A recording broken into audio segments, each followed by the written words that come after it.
Hello hi friends, Jai Jagannath. Welcome to my YouTube channel. आसतु आम आज द्वितीय घांट तैयारी करिया। घांटा मु नहीं जाइए देखु सारू आलू कखारू बैगण अमृतभंडा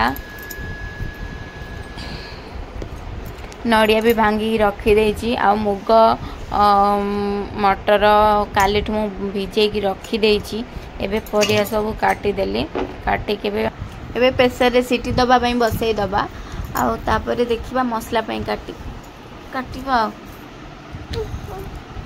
मसला पई मु नेछि पियाज सुखिला लंका टमाटो आ अदा रसुण आ जीरा अल्प आ टमाटो नहीं जाइछि मु तापरे ग्राइंडिंग कर दबा। एबे करे बसई की तेल पकेगी जीरा टिके पके दबा।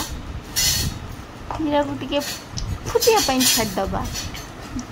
तापरे गोटा मसला टिके गोटा मसला रे मु तेजपत्र गोलमरिच गुजराती अलैच लवंग दालचीनी ही यूज करे आ किछि ही पके नहीं।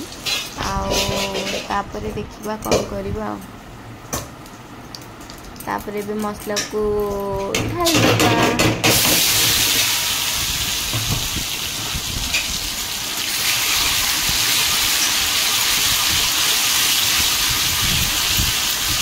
तापरे मसला को कड़ी टिके फटक करके घांटी दबा। मसला टिके हे आसिले तापरे हल्दी गुंड लंका गुंड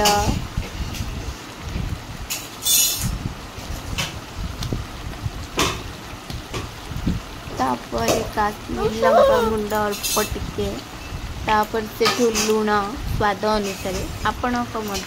तापरे मसला को टिके कसे दबा। आपण मान को मो वीडियो भल लगुले आपण चाहूले मु आपण सबुदिन गोटे गोटे नुआ वीडियो आनी पारे ताहले मो चैनल को लाइक सब्सक्राइब कमेंट आउ शेयर करिया पे जमा भी भूलिबेनी। एबे देखंतु मसला कसे भी हे साची मो तरकारी भी पकई देली मसला। एबे देखंतु हम तरकारी केमती हे आपण माने चाहूले घरे बने की खाई परिबे एमती